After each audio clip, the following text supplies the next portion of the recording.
Brought to you by रजनीगंधा।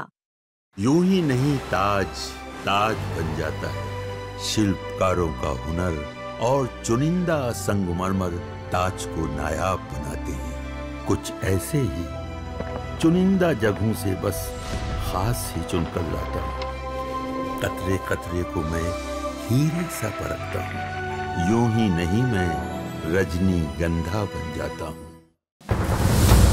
नमस्कार, बिहार तक देख रहे हैं आप और आपके साथ मैं हूं आशीष अभिनव और हमारे साथ हैं मेरे सहयोगी इंद्रमोहन। हम बिहार की उन चुनिंदा सीटों के बारे में बात कर रहे हैं जिस पर मुकाबला इस बार दिलचस्प होने वाला है, जहां पिछले चुनाव में मतों का अंतर 5000 से भी कम रह गया था। मतलब दोनों प्रत्याशियों के बीच कड़ा मुकाबला देखने को मिला था। और इस बार का क्या समीकरण है? क्या एक बार फिर से वही प्रत्याशी टकराएंगे? मुकाबला वैसा ही होगा? जीत हार का अंतर क्या होगा? क्योंकि जब कम अंतर किसी सीट पर होता है तो सबकी नजर उस सीट पर होती है। ऐसे ही एक सीट है, हॉट सीट, बेगूसराय विधानसभा की सीट। बेगूसराय लोकसभा क्षेत्र के अंतर्गत आती है और इस बार 2020 के चुनाव में अगर हम डेटा पर बात करें तो वहां से कुंदन सिंह बीजेपी के उम्मीदवार थे। उन्होंने अमिता भूषण को हराया था। कांग्रेस पार्टी की दिग्गज नेत्री हैं, पूर्व विधायक अब रह चुके हैं। इस बार फिर से चुनावी मैदान में उतरने की संभावना जताई जा रही है। इंद्रमोहन सर, चूंकि बेगूसराय की राजनीति की जब भी बात होती है, कहा जाता है कि देखिए वहां की राजनीति बहुत कम लोगों को समझ में आती है और पिछला विधानसभा का जो रिकॉर्ड रहा वो कई विधानसभा क्षेत्र में हमने देखा जीत हार का अंतर कई कई जगहों पर तो 100 के अंतर, मतलब 100 वाला फासला आ गया था। एक तरह से ये सीट भी वैसी ही है जहां 4500-4600 वोटों का अंतर रहा था। बीजेपी के प्रत्याशी कुंदन कुमार ने हरा दिया था अमिता भूषण को। और देखिए उस सीट की एक और चर्चा है, उस पर भी प्रकाश डालिएगा। जब चुनाव जीतते हैं कुंदन कुमार तो अमिता भूषण माला पहनाकर उनका स्वागत करते हैं। खूब वायरल हुआ था ये वीडियो और राजनीतिक शुचिता का इसे एक बड़ा उदाहरण भी माना गया था। क्या है इस बार का समीकरण? देखिए, बेगूसराय की सीट की बात करें तो बीजेपी से जीते हुए कुंदन कुमार को लेकर चर्चा तो है कि उन्हें एक बार फिर से टिकट मिल सकता है। ये भी कहा जाता है कि कुछ दिन पहले वो नागपुर तक गए थे अपने टिकट के कंफर्मेशन के लिए, लेकिन जो अमित शाह की मीटिंग हुई है उस मीटिंग में सीट को लेकर बहुत डिस्कशन हुआ है। मैं आपको ये भी बता दूं कि बीजेपी हर एक सीट पर सर्वे के साथ वहां मौजूदा कैंडिडेट के बारे में जानकारी ले रही है। इतना ही नहीं, बीजेपी प्रोबेबल कैंडिडेट के नामों पर भी चर्चा कर रही है। तो कुंदन के अलावा 2-3 नाम और हैं जिनकी चर्चा है। कुंदन के अलावा वहां अमरेंद्र हैं जो सांसद के प्रतिनिधि हुआ करते हैं, तो उनके नाम को लेकर भी चर्चा है कि उन्हें टिकट दिया जा सकता है। मैं ये भी बताऊंगा कि इसके पीछे की वजह क्या है। इसके अलावा एमएलसी रहे रजनीश, उनको लेकर भी उस सीट पे देखा जा रहा है। साथ ही यह भी समीकरण लगाया जा रहा है कि क्या सुरेंद्र मेहता की वापसी कराई जाए बेगूसराय की सीट पर, क्योंकि बेगूसराय की सीट पर कुंदन कुमार को लेकर बीजेपी के इंटरनल सर्वे में एंटी इनकम्बेंसी झलकती है। ये कहा जा रहा है कि इनको लेकर एंटी इनकम्बेंसी है। क्षेत्र में ये दिखे तो हैं, लेकिन आखिरी समय में बाकी समय ये गायब रहे, शहरों में रहें, प्रेजेंट कम रहें। और विकास के काम की भी अगर बात करें तो हर जगह काम गांव में दिखता है, लेकिन वो थोड़ा बहुत है। मतलब जो एक्सपेक्टेशन है, एक तो बेगूसराय विधानसभा आप देखेंगे तो बड़ी विधानसभा है, चूंकि उसका ज्योग्राफिकल इम्पैक्ट देखेंगे तो थोड़ा सा बड़ा है।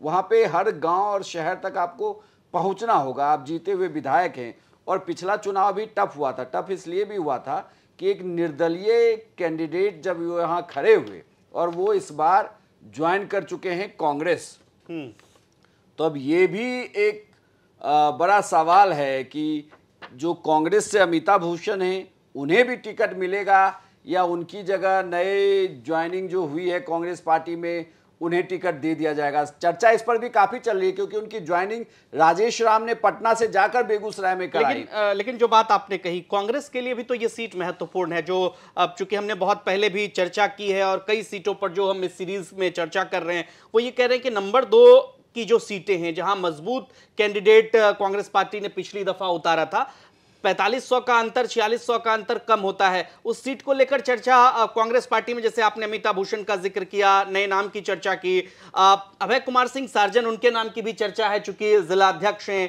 और कहा जा रहा है कि उन्होंने भी मटिहानी से चुनाव हालांकि लड़ा था, बेगूसराय में उनकी भी चर्चा है। लेकिन राहुल गांधी की यात्रा के दौरान अमिता भूषण काफी एक्टिव दिखी थी और वो उस यात्रा में भी शामिल हुई थी, वोटर अधिकार यात्रा जो चल रही थी उसमें भी, और राहुल गांधी की अन्य जो सभाएं होती हैं उसमें भी वो एक्टिव रहती हैं। आपको लगता है कि ज्यादा प्रयोग कांग्रेस यहां करेगी या फिर कांग्रेस ज्यादा तरजीह अमिता भूषण को भी देगी महिला होने के नाते?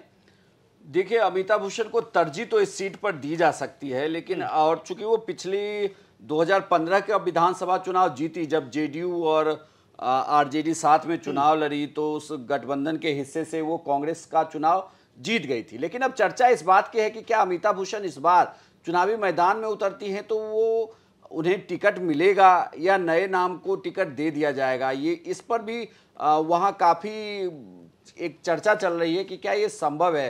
हालांकि अमिता भूषण का जिस तरीके से उस क्षेत्र में प्रभाव रहा है, और सबसे बड़ी बात यह है कि हर वोटर तक उनकी पहुंच है अमिता भूषण की।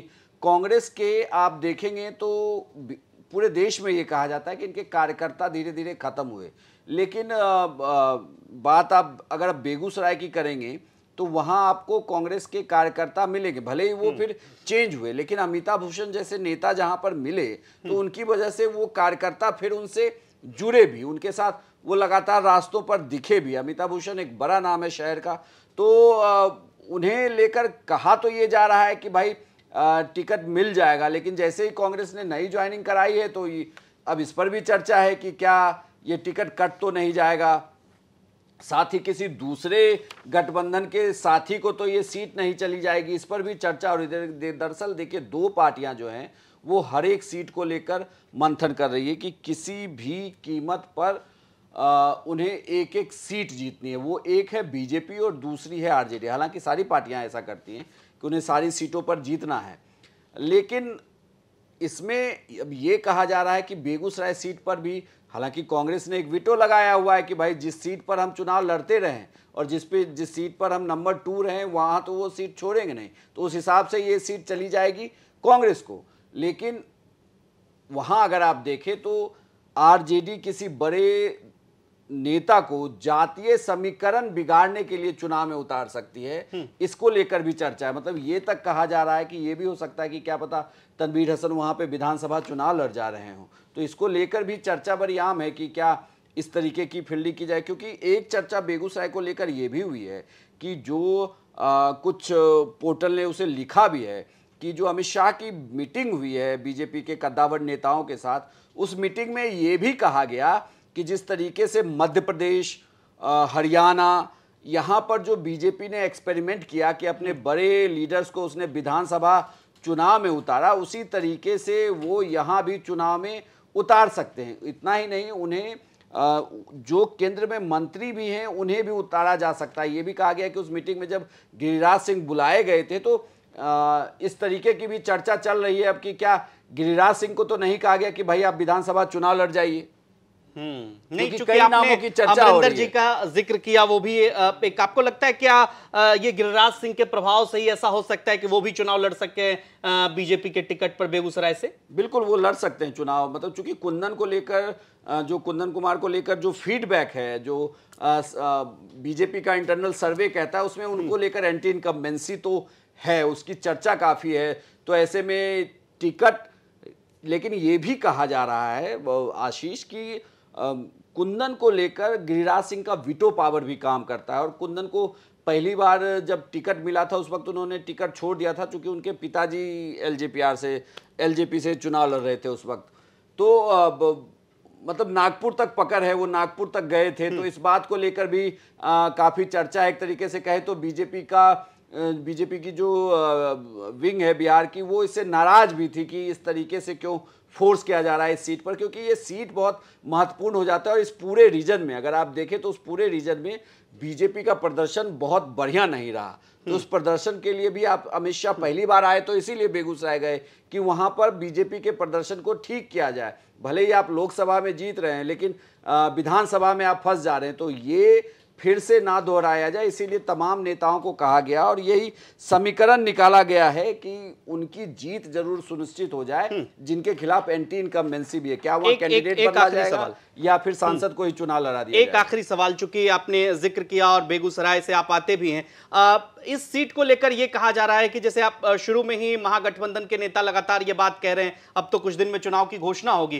कि विनिंग प्रोबेबिलिटी जिनकी ज्यादा होगी, हम उस वैसे सीटों पर उस कैंडिडेट के साथ कोई समझौता नहीं करेंगे, उन्हें ही चुनावी मैदान में उतारेंगे। चूंकि बेगूसराय की जब हम बात करते हैं, लेफ्ट की धरती भी रही है और कई बार बेगूसराय विधानसभा सीट से भी लेफ्ट के कैंडिडेट जीते हैं। अगर कांग्रेस बेहतर संयोजन और बेहतर एक तरह से कहें सामूहिक प्रयास बनाने में सफल होती है, तो इसका फायदा उसे मिल सकता है। आरजेडी को मनाना पड़ेगा, लेफ्ट को मनाना पड़ेगा, अन्य सीटों का समीकरण भी तो इससे प्रभावित हो सकता है। देखिए, अन्य सीटों का समीकरण तभी प्रभावित होगा जब ये सीट कांग्रेस से चली जाएगी। लेकिन ये सीट में अब मतलब कहा यह जा रहा है कि पहली पसंद के तौर पर अगर ये सीट किसी को जाएगी वो कांग्रेस ही होगी। अगर उन्हें ये लगता है कि कैंडिडेट जिसे आप टिकट ऑफर कर रहे हैं वही कहे कि भाई हम चुनाव नहीं लड़ें या हमारी जीतने की संभावना कम है, या पार्टी को ऐसा लगता है, तभी ये होगा। तो इसलिए ये सीट, अब आप देखिए कि बेगूसराय जैसी सीट पर सिर्फ अमिता भूषण नहीं, क्या अगर कांग्रेस चाहे तो कन्हैया को चुनाव लड़ा सकती है, उनकी भी चर्चा है। तो कन्हैया कुमार खुद चुनाव लड़ सकते हैं।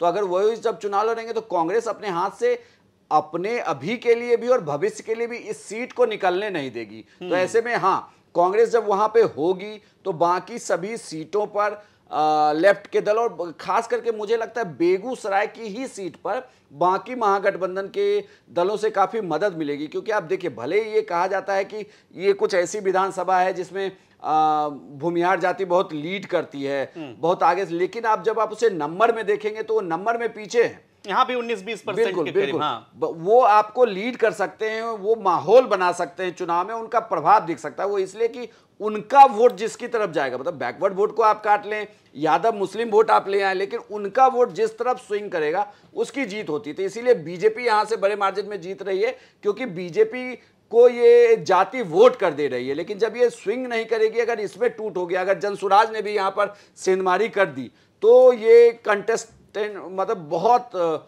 तगड़ी कंटेस्ट होगी बेगूसराय की सीट पर। चलिए, निश्चित तौर पर कई सारे नामों की चर्चा है, चूंकि बेगूसराय हॉट सीट कहा जाता है अपने आप में। चूंकि यहां से बेगूसराय लोकसभा क्षेत्र की भी बात करें तो केंद्रीय मंत्री गिरिराज सिंह इस लोकसभा क्षेत्र का प्रतिनिधित्व करते हैं और काफी चर्चा भी रही। कन्हैया कुमार भी इसी धरती से आते हैं और कई बड़े नाम, अमिता भूषण का भी नाम है, उनका भी राजनीतिक ताल्लुकात रहा है, राजनीतिक घराने से संबंध रखती हैं। कुंदन कुमार की भी चर्चा जोरों पर है, एनडीए में कई नाम और भी हैं। आपको क्या लगता है, इस सीट का क्या समीकरण रहेगा, कौन उम्मीदवार होंगे और इस बार जीत हार का अंतर क्या पिछले बार की तरह होगा, कौन उम्मीदवार बाजी मारेगा? कमेंट बॉक्स में अपनी राय हमें जरूर दीजिए और बिहार की तमाम खबरों के लिए आप देखते रहिए बिहार तक। नमस्कार।